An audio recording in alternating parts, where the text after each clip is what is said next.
નમસ્તે મિત્રો, આપણે કોમેન્ટ હતી કે મીઠા શક્કરપારાની રેસીપી આપજો. તો આપણે 500 ગ્રામ મેંદાના લોટમાંથી શક્કરપારા બનાવ્યા છે. લોટ બાંધવામાં શું શું મટીરિયલ લીધું છે, કેટલું પાણી જોઈએ, કેટલું ખાંડ જોઈએ, બધું આપણે વજન કરીને બતાવ્યું છે. તો આ સાતમ આઠમમાં રાંધણ છઠને દી તમે આ રીતે શક્કરપારા બનાવજો. નમસ્તે મિત્રો, આપણે કોમેન્ટ આવતી કે મીઠા શક્કરપારાની રેસીપી આપજો.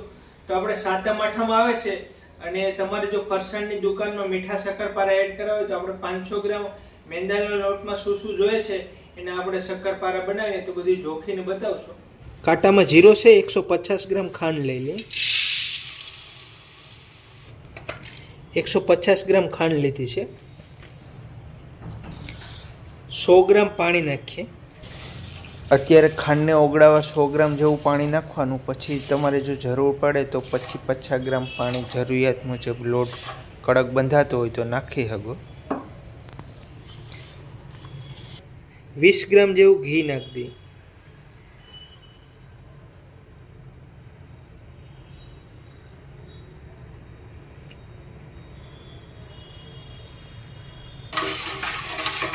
ખાંડને આપણે થોડી ઓગળાવીને આપણે ગરમ કરી નાખશું. ખાંડ ગરમ કરીને ઓગળી જાય પછી આપણે આનો લોટ બાંધવાનો છે મેંદાનો. આમાં ધીમા ગેસ ઉપર આપણે ખાંડને ઓગળાવી નાખીએ. તો આવી રીતે ઘી ઓગળવા માંડી ગયું છે, થોડી ખાંડે ઓગળી ગઈ છે. ખાંડને ઓગળી જાય પછી આપણે આમાં 500 ગ્રામ મેંદો નાખીને લોટ બાંધી લેવું. આવી રીતે મીઠા શક્કરપારા બનાવે. પાણી ગરમ કરીને 2 મિનિટ જેવું થઈ ગયું છે. ખાંડ ઓગળવા માંડી ગઈ છે. ખાંડ 3 મિનિટમાં ઓગળી જશે. ખાંડ ઓગળી ગઈ છે. એમાં કોઈ ઉકાળો લાવવાની જરૂર નથી. હવે આપણે લઈ લઈએ, આમાં લોટ નાખી દઈએ. અત્યારે પાણીનું ટેમ્પરેચર થોડું ગરમ છે. થોડું ઠંડુ થાય પછી આપણે આમાં લોટ નાખી દઈએ. પછી આપણે આમાં મેંદો 500 ગ્રામ નાખીએ. 500 ગ્રામ મેંદો લઈએ છીએ. કાંટામાં જીરો છે.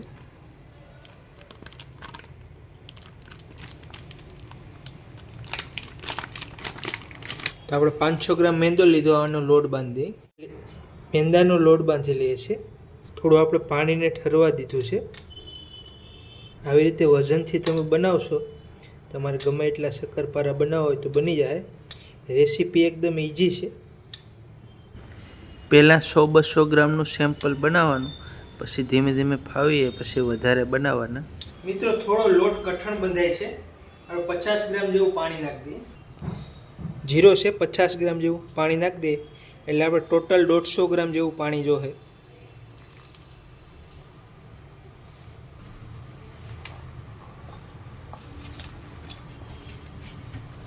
આપણે પહેલાં થોડું પાણી ઓછું રાખ્યું હતું. પાણી વધી જાય ને ઢીલો થઈ જાય એના કરતાં પહેલાં ઓછું રાખવાનું. હવે માપનો બંધાઈ જાય. તો આવી રીતે મીઠા શક્કરપારાનો લોટ બંધાઈ ગયો છે. 150 ગ્રામ ખાંડ, 150 ગ્રામ પાણી ને 20 ગ્રામ આપણે ઘી લીધું છે. તો આપણે આને રોટલી ટાઈપ વણી નાખશું. એક મોટું લોયું કરી અને વણી નાખવાનું. થોડી જાડી રાખવાની છે, ભાખરી જેવી.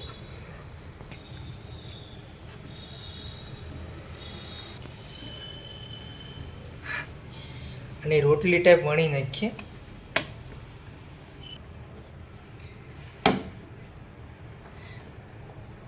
થોડું જાડું રાખશું.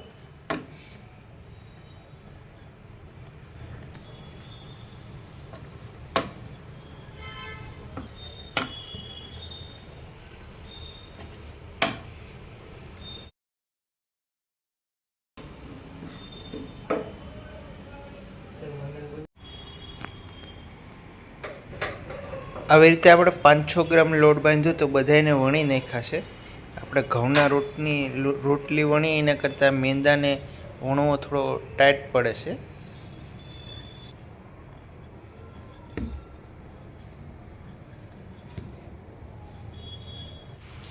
તો મિત્રો, આપણે એવડી 2 રોટલી વણી નાખી છે. આની જાડાઈ એટલી છે. એક મોટી વેણી છે અને એક આ નાની વેણી છે. આનો કટિંગ કરી લે. તો આપણે સ્કેલથી આનું કટિંગ કરી લેવું.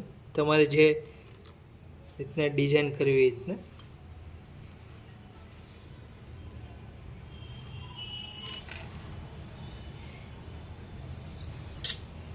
આવી રીતના કટિંગ કરી લેવાનું, એક સરખું માપ થઈ જાય.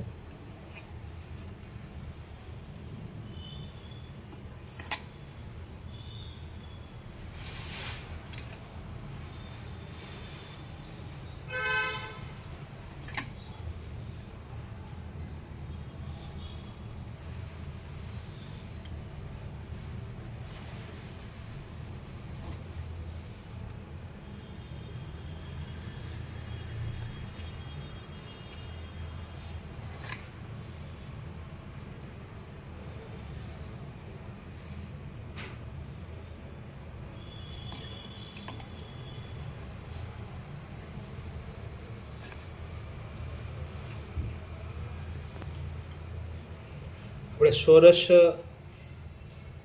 શક્કરપારા બનાવશું.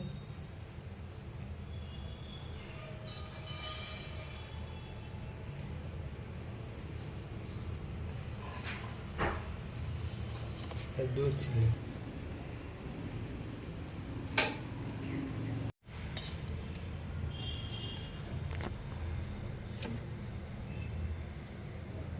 મારી દીધી. હવે આપણે આડા કટિંગ કરી નાખીશું. આપણે ચોરસ જ કટિંગ કરશું.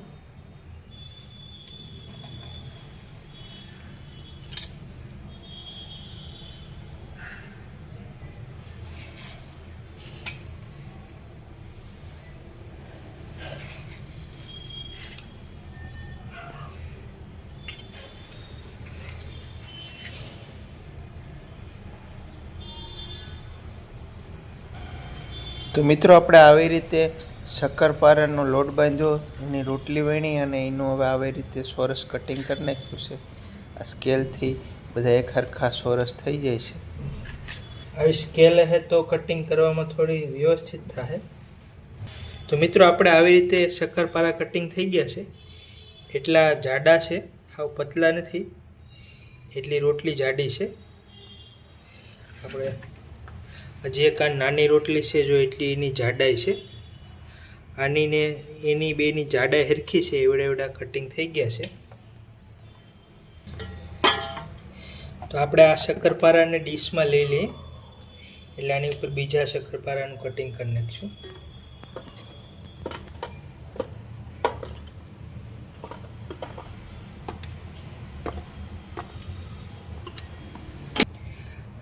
હવે તમે ઉખડતા હોય તો અલગ અલગ કરતા જવાના, પછી અલગ અલગ નહીં કરો તો તળવામાં ભેગા રહે, અલગ અલગ કરી નાખવાના.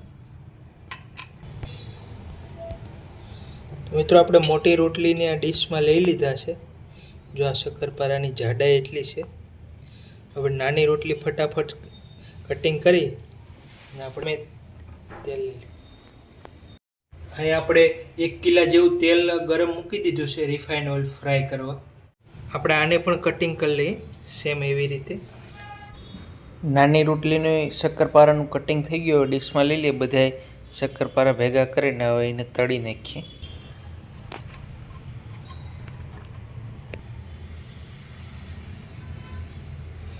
જે જોઈન્ટ હોય એને અલગ કરી નાખીએ. પછી આ શક્કરપારાનું તૈયાર થાય, વજન કેટલું થાય બતાવી દઉં. મિત્રો આપણે તેલ ગરમ મૂકી દીધું. તેલનું ટેમ્પરેચર બહુ ફાસ્ટ નહીં રાખવાનું, પહેલા શરૂઆતમાં ધીમા તાપે તળશું. આપણે એક શક્કરપારા નાખીએ છીએ. તેલનું ટેમ્પરેચર ધીમું રાખવાનું. આવી રીતે શક્કરપારા પૂરતા હોય ત્યારે અલગ અલગ નાખવાના અને તેલના છાંટા ઉડે નહીં એનું ધ્યાન રાખવાનું. અને તેલ મીડિયમ રાખવાનું, બહુ ફાસ્ટ નહીં રાખવાનું.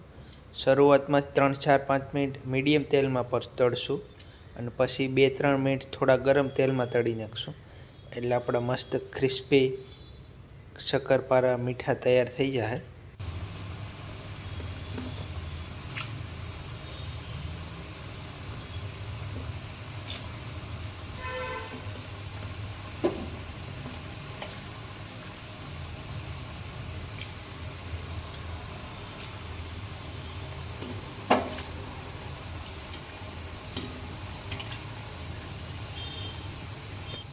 શક્કરપારા પૂર્યા પછી આ વેલણથી ફેરવવાના.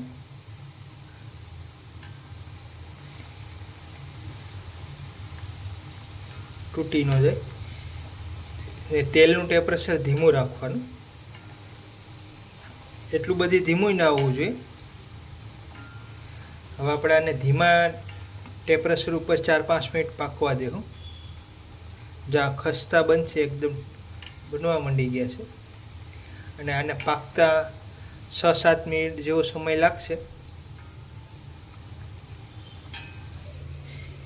મિત્રો, આપણે શક્કરપારા પૂરાઈને 2 મિનિટ જેવો સમય થઈ ગયો છે.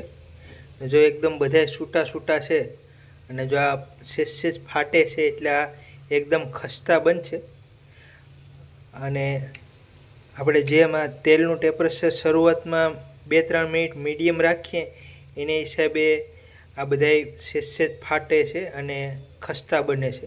તો શરૂઆતમાં જ તમે તેલનું ટેમ્પરેચર ફાસ્ટ રાખી દો અને ધવાડા નીકળી જાય એવું એકદમ ફાસ્ટ તેલ રાખો તો શક્કરપારા ખસ્તા ના બને. અને તમે જેવા પૂરો એવા ઉપરથી લાલ થઈ જાય, બળી જાય અને સેજ પણ ફૂલે નહીં અને તમને જેવો સ્વાદ જોઈએ ખસતો એવો ન મળે અને થોડા કાચા લાગે એવું તમે ખાવ ત્યારે લાગે. એટલે આવી રીતે આપણે હજી 2 મિનિટ પકાવવા દેવું. પછી આપણે થોડો ગેસ ફાસ્ટ કરી દેવું એટલે થોડા ગોલ્ડન ક્રિસ્પી થઈ જાય.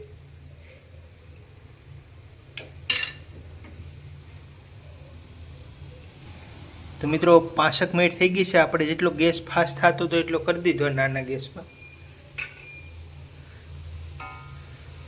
થોડા બબલ્સ વધારે થવા માંડી ગયા અને જ્યાં સુધી આ ગોલ્ડન ક્રિસ્પી ન થાય ત્યાં સુધી આપણે આ શક્કરપારાને ફ્રાય કરશું, તળશું. 5 મિનિટ પછી ગેસ થોડો ફાસ્ટ કરી દેવાનો. એમને તળીએ છીએ આપણે અત્યારે. જરૂર પડે તો આ વેલણથી ફેરવવાના એટલે તૂટે નહીં એક પણ શક્કરપારા. અને જેમાં ફાસ્ટ તેલમાં તળાશે એમ થોડા ઉપરથી હવે કડક થતા જાય અને ગોલ્ડન થતા જાય. 6 મિનિટ જેવું શું છે, શક્કરપારા ગોલ્ડન થવા માંડી ગયા છે. તમને દેખાતું હશે આવી રીતે થોડા થોડા ગોલ્ડન થાય છે. મિત્રો, 2 મિનિટમાં સહેજ ગોલ્ડન થઈ જાય એટલે કાઢી લેવાના. વધારે કડક નહીં કરવાના, બાકી વધારે ખાવામાં કડક થઈ જાય. 8 મિનિટમાં આવી રીતે ગોલ્ડન ક્રિસ્પી થઈ જાય. હવે કાઢી લઈએ. અને આપણા શક્કરપારા, મીઠા શક્કરપારા સરસ ગોલ્ડન થઈ ગયા છે. તમને વિડીયોમાં દેખાતા હશે. સરસ ગોલ્ડન થઈ ગયા છે.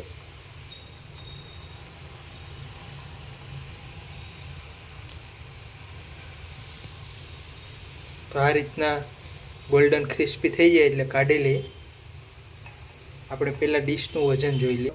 મિત્રો, આ કાંટામાં 0 છે. ડીશનું વજન માઇનસ કરી દઈએ. હવે આ ડીશમાં આપણે શક્કરપારા લેવું એટલે ખબર પડે કેટલા બન્યા. તો આપણે એટલા ગોલ્ડન થઈ ગયા છે, મસ્ત ક્રિસ્પી. હવે લઈ લઈએ.